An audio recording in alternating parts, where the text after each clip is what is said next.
পাকিস্তান তেহরিকি ইনসাফ বা পিটিআই দলের প্রতিষ্ঠাতা ইমরান খান 2023 সালের আগস্ট থেকে রাওয়ালপিন্ডির আদিয়ালা কারাগারে বন্দী। 1 মাসের বেশি সময় কারো সঙ্গে দেখা করতে দেয়া হচ্ছিল না তাকে। এরপরই ইমরানের মৃত্যুর গুজব ছড়িয়ে পড়ে সামাজিক যোগাযোগ মাধ্যমে, যেটি ঘিরে তার দল পিটিআই দেশজুড়ে বিক্ষোভেরও ডাক দেয়। অবশেষে সব জল্পনার অবসান ঘটিয়ে গেল মঙ্গলবার বোন ডক্টর উজমা খানম ইমরান খানের সঙ্গে কারাগারে সাক্ষাৎ করেন। 20 মিনিটের আলাপে পাকিস্তান সেনাপ্রধান আসিম মুনিরের বিরুদ্ধে একাধিক অভিযোগ তোলেন ইমরান খান। কারাগারের ভেতরে নির্যাতনের ভয়াবহতা তুলে ধরেন তিনি। এই সময় সাবেক প্রধানমন্ত্রী ইমরান খান বলেন, তাকে শুধু হত্যা করা বাকি আছে। এছাড়া সব ধরনের মানসিক নির্যাতন চালানো হয়েছে।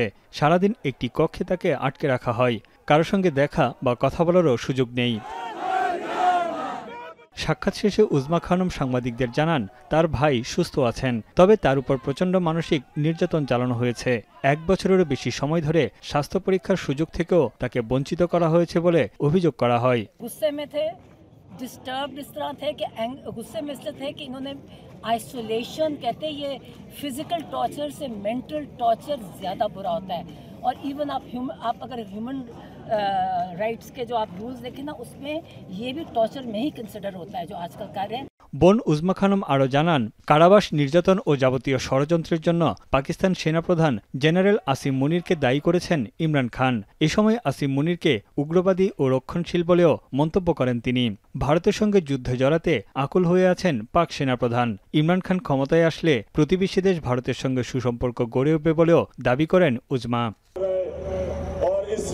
ইমরানের অভিযোগ, কারাগারে তার কিছু হলে বা হত্যা করা হলে এর জন্য দায়ী থাকবেন সেনাপ্রধান আসিম মুনির ও সামরিক গোয়েন্দা সংস্থা ISI। কারণ কারাগারের সব প্রশাসনিক বিষয় তাদের নিয়ন্ত্রণে। স্বৈরশাসনের বিরুদ্ধে সংগ্রাম চালিয়ে যেতে কারাগারে থাকতে প্রস্তুত বলেও জানান ইমরান খান। এদিকে ইমরান খানের সঙ্গে কোনো ধরনের দুর্ব্যবহারের কথা অস্বীকার করেছে কারা কর্তৃপক্ষ।